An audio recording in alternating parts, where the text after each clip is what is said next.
அண்மை செய்தி. கள்ளக்குறிச்சி திருக்கோவிலூர் கார் விபத்தில் ஒரே குடும்பத்தைச் சேர்ந்த 4 பேர் பலியாகி இருப்பதாக தகவல் கிடைத்திருக்கிறது. ஆயுதப்படை காவலரின் குடும்பத்தினர் 4 பேர் சம்பவ இடத்திலேயே உயிரிழந்திருப்பதாக அதிர்ச்சி தகவல் கிடைத்திருக்கிறது. மேலும் விவரங்களை செய்தியாளர் கோபிநாத் வழங்கி கேட்கலாம். கோபிநாத், வணக்கம். விபத்தில் உயிரிழந்தவர்களின் விவரங்கள் என்னென்ன? விபத்திற்கான காரணம் என்னவாக பார்க்கப்படுகிறது? மீதம் இருப்பவர்களின் நிலை என்னவாக இருக்கிறது? கள்ளக்குறிச்சி மாவட்டம் திருக்கோவிலூர் அருகே இருக்கிறதாங்க அத்திப்பாக்கம் கிராமம். இந்த கிராமத்தை சேர்ந்தவர் ஆயுதப்படை காவலர் மாதவன்.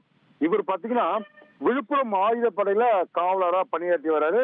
இன்று காலை தனது குடும்பத்தோட அத்திப்பாக்கத்திலிருந்து திருக்கோவிலூர் வழியாக திருவண்ணாமலை போனாருங்க. சொகுசு கார்ல போகும்போது பாத்தீங்கன்னா திடீரென இவர் கார்ல இருந்த டயர் வெடித்ததாக கூறப்படுகிறது.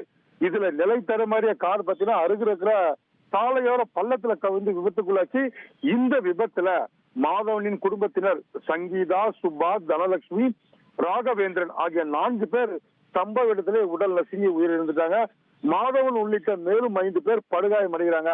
தகவல் அறிந்து சம்பவ இடத்துக்கு விரைந்து வந்த மணலூர்பேட்டை காவல்துறையினர் படுகாயம் அடைந்தவர்களை உடனடியாக மீட்டு திருவண்ணாமலை அரசு மருத்துவமனைக்கு சிகிச்சைக்கு அனுப்பிச்சிருக்காங்க. மேலும் உயிரிழந்த இந்த 4 பேர் உடலை மீட்டு பிரேத பரிசோதனைக்கு அனுப்பி வச்சிருக்காங்க.